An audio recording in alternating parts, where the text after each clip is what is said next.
Delhi express ने लखनऊ की गाड़ी को किया डिरेल। 2 मैचों में हार के बाद शानदार वापसी के साथ पॉइंट टेबल में मचाया हाहाकार। कुलदीप यादव ने अकेले ही लिया लखनऊ से सालों पुराना बदला। 22 साल के लड़के ने केएल राहुल की कप्तानी की उड़ाई धज्जियां। तूफान बनकर मैदान पर आया, छक्कों की आंधी ले आया, गेंदबाजों को हवा में उड़ाया। पूरे मैच में खलती रही रफ्तार के सौदागर मयंक की कमी। पहले कुलदीप यादव ने लिखी लखनऊ के बर्बादी की कहानी। शेर बनकर मैदान पर लगाई दहाड़। 20 रन देकर निकाले 3 विकेट। घातक गेंदबाजी से कुलदीप ने उड़ाए निकोलस पूरन के होश। दिल्ली के धुरंधरों ने लखनऊ के मैदान में ऐसा तूफान खड़ा किया कि केएल राहुल की कप्तानी और लखनऊ के गेंदबाजों की हवा टाइट हो गई।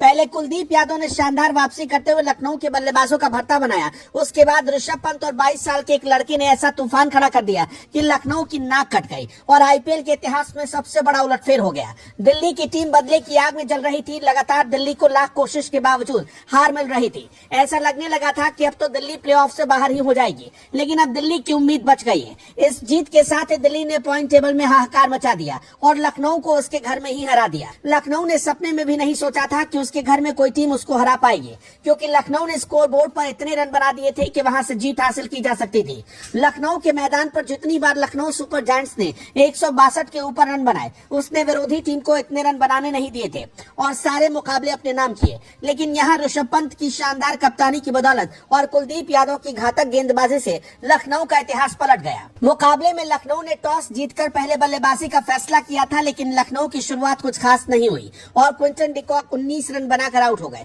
हालांकि केएल राहुल ने पारी को संभाला और 39 रन बनाए, जिससे लखनऊ की उम्मीद बची रही। पहले राहुल ने अच्छी पारी खेली और बाद में आयुष पदोनी ने कमाल किया और सिर्फ 35 गेंदों में 55 रन बनाते हुए लखनऊ का स्कोर 162 के पार यानी 167 तक पहुंचा दिया। इसके बाद लखनऊ की टीम निश्चिंत हो गई, ताकि अब तो इस मुकाबले में दिल्ली को हार मिलनी तय है। मगर दिल्ली के धुरंधर जब मैदान पर आए तो उन्होंने चौके छक्कों में बात करनी शुरू कर दी, जिससे दबाव लखनऊ पर बढ़ता गया। हालांकि दिल्ली को भी 24 रन के स्कोर पर पहला झटका लगा, लेकिन उस झटके से पंत और जैक फ्रेजर मैकगर्थ ने अच्छी बल्लेबाजी करते हुए दिल्ली को मैच में बनाए रखा। जिस तरह की बल्लेबाजी इस बार दिल्ली की तरफ से देखने को मिली, वो वाकई में गजब की थी। खासकर अपना पहला मैच खेल रहे जैक फ्रेजर मैकगर्थ ने सभी को प्रभावित करने का काम किया। उन्होंने पहले ही मैच में छक्के के साथ शुरुआत की और दिल्ली को जीत की दहलीज पर पहुंचा दिया। उन्होंने 35 गेंदों में 55 रन की पारी खेली। इस दौरान उन्होंने जबरदस्त 5 छक्के लगाए। यही वजह रही कि दिल्ली की टीम लगातार मुकाबलों में बनी रही और आखिर में लखनऊ के मुंह से दिल्ली ने इस मैच को अपने नाम कर लिया। इस जीत के साथ दिल्ली की उम्मीद अब बढ़ गई, क्योंकि प्लेऑफ में अभी भी वो जगह बना सकती है। जबकि जो लखनऊ लगातार मैच जीत रही थी, उसको इस मुकाबले में हार मिली, लेकिन इससे ज्यादा नुकसान उसे नहीं होगा। बता दें कि इस मुकाबले में लखनऊ के घातक गेंदबाज मयंक यादव नहीं खेल रहे थे। कुछ लोगों का मानना है कि इसलिए लखनऊ की गेंदबाजी कमजोर हुई और उसे हार मिली। इस बात से आप कितना सहमत है, हमें कॉमेंट बॉक्स में बताएं।